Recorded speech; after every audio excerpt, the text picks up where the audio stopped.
Last night, we got to watch the stars of NASCAR duel in a virtual dirt race on iRacing.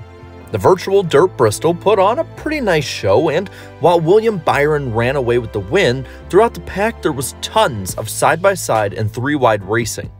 And one can hope that it translates to the clay on Saturday night and Sunday afternoon. And that got me thinking, how the hell is this race even gonna play out? And to me, there are a few ways that I think it could. The first option is that this will be a complete and utter shit show. After all, this seems to be what the consensus has been amongst fans, and they've gravitated towards this since the beginning. From the initial announcement of Bristol's conversion to dirt, people were saying that it would just turn the half-mile track into a junkyard. This is very much possible, I'm gonna be honest with you. After all, nobody will have run laps in a cup car on dirt in, 50 years? Nobody in the field, that's for sure. And a track like Bristol will be much more different than the experience was for the Truck Series at Eldora. The sheer car count for the Cup Series as well is pretty daunting in my opinion. It's the unknown that really leads people down this road, and in my opinion, this attitude will most certainly persist until we drop the green flag and are racing, both on Saturday night and Sunday afternoon. The second opinion that many are predicting is that the race will be an absolutely fantastic event. Looking back at the inaugural dirt race for the trucks at Bristol as reference, many are saying that they think the race will prosper because of the unknown. While many of those drivers aren't connoisseurs of dirt, they do have experience. Sure, there's favorites such as Kyle Larson and Christopher Bell, and maybe even throw Ricky Stenhouse Jr. in the mix. They have the most experience and accolades in dirt, but the rest of the field wouldn't exactly constitute as dirt racing noobs. Drivers like Chase Elliott and Kyle Busch, for instance, have been dipping their toes into the world of dirt for some time now. These drivers also have the benefit of many in the NASCAR industry having either dirt raced or having experience and their roots built in dirt track racing. So if a Kevin Harvick has trouble with dirt, he still has a car owner in Tony Stewart, for instance, that is a connoisseur and an expert at this type of racing. It's not all doom and gloom the way that people think, and it's not going to be that way going into the weekend for a lot of them. The third possibility is that the race is just plainly overhyped and is going to be a downright mediocre affair. This race has been marketed basically by Fox as the biggest race NASCAR will run this year outside of the Daytona 500. What a kick in the balls would that be if the race was just, meh, alright. Because at least a shit show can get people talking. At least a shit show can get people who are watching for wrecks to be involved. I think this, honest to God, could be the worst possible scenario in my opinion. It may be that these heavier cars will need the outside line near the cushion to keep their speeds up, and basically will lead to dreaded train racing. Sure, there will be slide jobs performed, that's a given, it's dirt track racing, but they could just be sprinkles lightly spread across 3 hours of vanilla. This personally is what I want least. With the large field, we have a good amount of cars that should be battling throughout the field.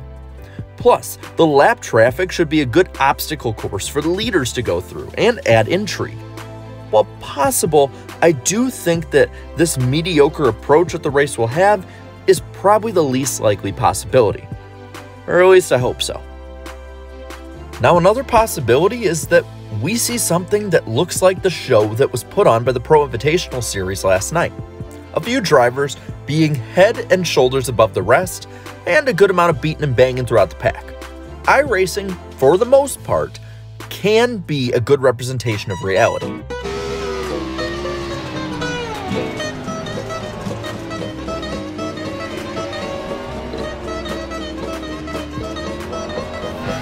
Hey, I said for the most part. With the iRacing representation we saw, we may have a blueprint on reality. iRacing busted their asses off getting this one ready. And even the drivers themselves have acknowledged this. Yeah, it's been a lot of fun. I mean, I think that our sport's unique. I think maybe golf's the only other one where you can use a simulator and have this much realism. A lot of effort goes in on iRacing's part to make the tracks really realistic. So, yeah, I'm not the one to ask on how realistic the dirt is, but I think that on the asphalt side, it's very realistic. And the more that they allow us to, you know, move around, and the aero effects of the cars and stuff like that is just continuing to raise the bar. And, you know, we've got multi-million-dollar simulators as manufacturers, and, you know, those are very useful, but iRacing is also useful because you can race against other guys. So that's the cool part, is the community. You know, there's a lot of really good drivers on there that, you know, may or may not race real cars too. So, you know, it's a chance for them to interact with other drivers. William Byron even said in his virtual post-race presser, even Kyle Larson was brought aboard to give insight on how the track should look and feel from the driver's perspective. While I'm not going to take all the stock in the world on this being a carbon copy 1-to-1 ratio race, this is giving me confidence as a fan to see drivers happy with iRacing's finished product only days before the real-life version is debuted to the world. If that was Fox's goal leading into this race, to hype it up, then they accomplished their mission when it comes to at least me in particular. Now, the fifth and final option for what I think this race could be is quite simple in words, but probably not in execution. Something we've never seen before, a completely alien and new thing in NASCAR. In my opinion, this can be both its own option as well as a subset of the rest. This is something that, at the very least for Cup, hasn't been seen in generations. If you think about it, this actually could be really the first taste of dirt track racing that any of mainstream media or fans ever see, at least in a large amount.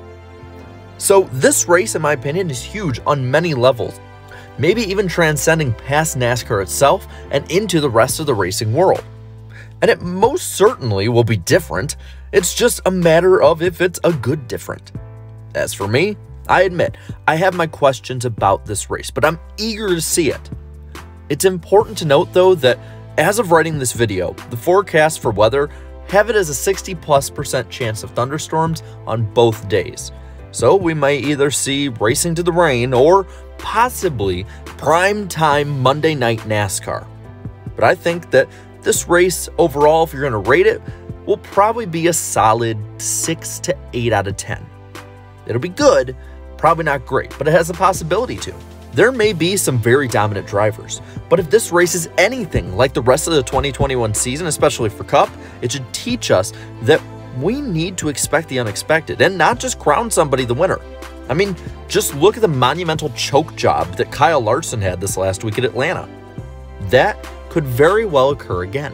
As for my pick for the race, well, you'll just have to find out that one on the NASCAR Weekly Podcast tonight at 8 p.m. Eastern Time on Eric Estep's channel.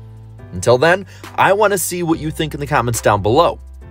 What do you envision this race to shape up to be? While you do that, leave a like on this video, share this video with others, and subscribe to my channel for more great NASCAR content like this. And until next time, have a good one.